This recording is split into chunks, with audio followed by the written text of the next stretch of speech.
नमस्कार, मैं हूं आशीष कुमार झा और आप देख रहे हैं हरियाणा तक का ये खास show crime story. Psycho killer Poonam पिछले कुछ दिनों से चर्चा का केंद्र है। इसकी चर्चा सिर्फ इसलिए नहीं हो रही है कि इसने 4 बच्चों की जान ली, बल्कि इसलिए भी हो रही है क्योंकि इसके किसी तांत्रिक से जुड़े होने की बात भी गाहे बगाहे सामने आ रही है। दरअसल बुधवार को जब पानीपत पुलिस एक प्रेस कॉन्फ्रेंस के जरिए इस मामले का खुलासा कर रही थी, तो एक पत्रकार ने इस मामले में तांत्रिक कनेक्शन को लेकर सवाल पूछा था, लेकिन उस समय पुलिस की ओर से इस बात को सिरे से नकार दिया गया। लेकिन अब एक बार फिर से इसकी चर्चा होने लगी है। दरअसल पूनम के चचेरे भाई सुरेंद्र ने मीडिया से बात करते हुए कहा कि जिस जिस दिन पूनम ने वारदात को अंजाम दिया उस दिन एकादशी थी, यानी एकादशी वाले दिन ही पूनम बच्चों की हत्या करती थी। 2025 के अगस्त महीने में पूनम ने अपने मायके में जिस बच्ची की हत्या की थी वो सुरेंद्र की ही बेटी जिया थी। सुरेंद्र ने बताया कि 18 अगस्त को पूनम अपने मायके सिवाहा आई थी। उस दिन रात को पूनम जिया को अपने साथ लेकर सोई थी, लेकिन सुबह जब सब उठे तो जिया पानी के टैंक में मृत अवस्था में मिली थी। इस मौत को लेकर सुरेंद्र को पूनम पर शक था, लेकिन जैसे ही सुरेंद्र ने यह बात कही कि पूनम ने ही उसकी बेटी की जान ली है, तो पूनम रोने लगी और नाटक करने लगी कि वो भी अपनी जान दे देगी, जिसके बाद सुरेंद्र चुप हो गया और सब इस मामले को महज एक हादसा समझकर भूल गए। लेकिन सुरेंद्र बार बार इस मामले को खंगालता रहा और पहले भी जिन बच्चों की मौत हुई थी उसकी कड़ी जोड़कर देखा तो पूनम जिस दिन बच्चों की जान ली थी उस दिन एकादशी थी। साथ ही तीनों हत्या करने का तरीका भी एक ही था। अब उसको शक है कि कहीं ना कहीं यह मामला तांत्रिक क्रिया से जुड़ा हुआ है। सुरेंद्र अब इस मामले में प्रशासन से कड़ी सजा पूनम को देने की मांग की है। शंका हुई थी जी, पानी कम था, कोई बाहर का आदमी घर में नहीं था मौजूद और बाहर से आने का कोई रास्ता भी नहीं था। घर के गेट का जो ताला लगा हुआ था, जो फ्रंट गेट है, बाहर से कोई उम्मीद नहीं थी कोई आ सकता है। और यही जो मेरे मकान में जो सोई हुई थी, तो जी और किसी पे मतलब बनता ही नहीं कि मैं किसी पे शंका जाहिर करूँ, तो मैंने इसी पे इल्ज़ाम लगाया था जी, इसी ने किया है। क्योंकि कहीं ना कहीं मेरे दिमाग में वो बातें थी कि जो बच्चा जो इसका था, भांजा जो हमारा, वो पानी की टंकी में एक्सपायर होया था। और दूसरा जो ननद की जो लड़की थी वो भी पानी की टंकी में गिरी थी। तो मेरे दिमाग में कहीं ना कहीं ये बातें भी रही कि वो पानी की टंकी में ही वो गिरे थे, पानी में ये गिरे। दूसरा मेरे दिमाग में कुछ बातें ये भी थी कि जिस दिन जो ये गुड़िया की जो डेथ हुई थी 19 अगस्त को, उस दिन एकादशी का दिन था और उधर भी एकादशी का दिन था। तो कहीं ना कहीं दिमाग में वो चीज़ें थी, तो मैंने इसी पर इल्ज़ाम लगाया था। तो उस समय कोई पुलिस कार्रवाई नहीं की थी? नहीं जी, उस समय परिवार ने मेरे को मजबूर कर दिया, रिश्तेदार ने मजबूर कर दिया। इन्होंने भी इस पे भी इल्ज़ाम लगाने के बाद इसने नौटंकी शुरू कर दी कि मैं सुसाइड कर लूँगी, मेरे पे इल्ज़ाम लगा दिया। धमकियाँ देने लग गया? हाँ, धमकियाँ दी।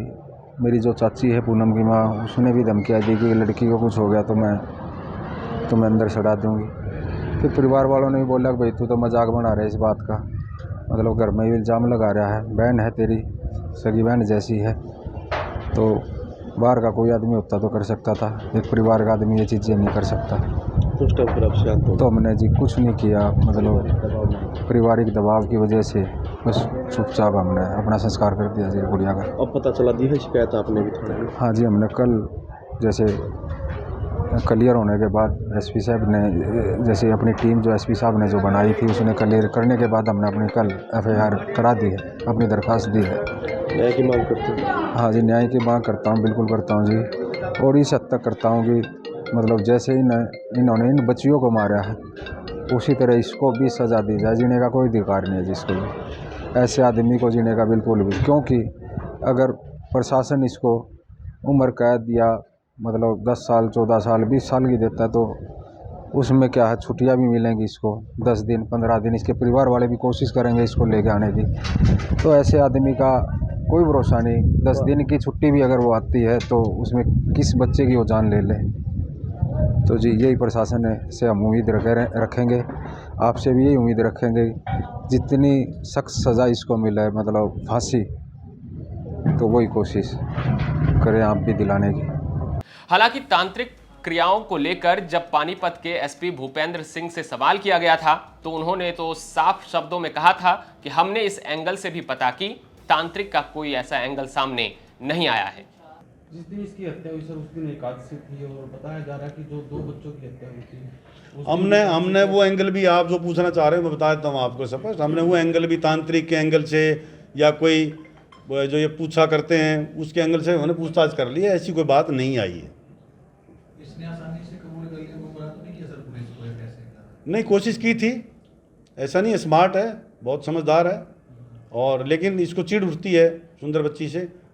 वहीं दूसरी तरफ जब पूनम की मां से इस पूरे मामले को लेकर मीडिया ने सवाल पूछा तो उनका साफ कहना है कि उनकी बेटी को जो भी हुआ वो शादी के बाद हुआ। उन्होंने तो ये भी कहा कि अगर पूनम ऐसी थी तो उसने शादी से पहले किसी बच्चे को क्यों नहीं मारा। ये सवाल है पूनम की मां का।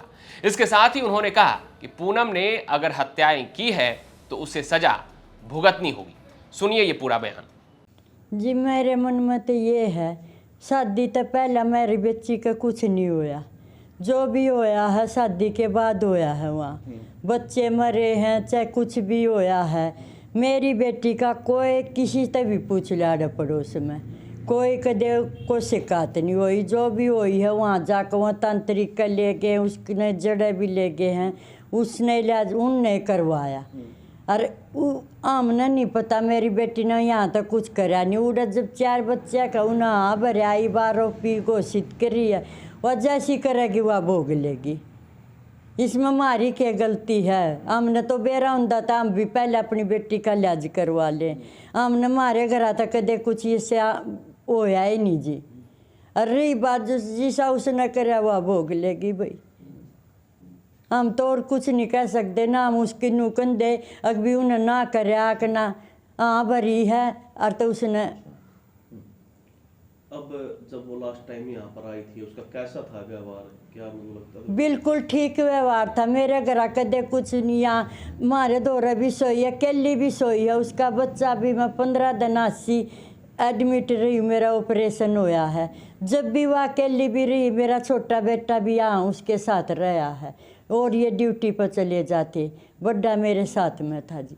कदे भी हमने उसका यहाँ कदे भी माड़ा भी ऐसा व्यवहार नहीं देखा जी। पूनम की मां अपने बयान में जहां एक और ये कह रही है कि उनकी बेटी शादी से पहले ठीक थी, बाद में पूनम में बदलाव आए होंगे, तो वहीं उन्होंने सजा भुगतने की भी बात की है। बहरहाल आपको बता दें कि पूनम का पानीपत के जिस सिवाहा गांव में जन्म हुआ और जहां से वो पढ़ाई लिखाई की, अब अपने कर्मों के कारण उसे वहीं के जेल में जाना पड़ा।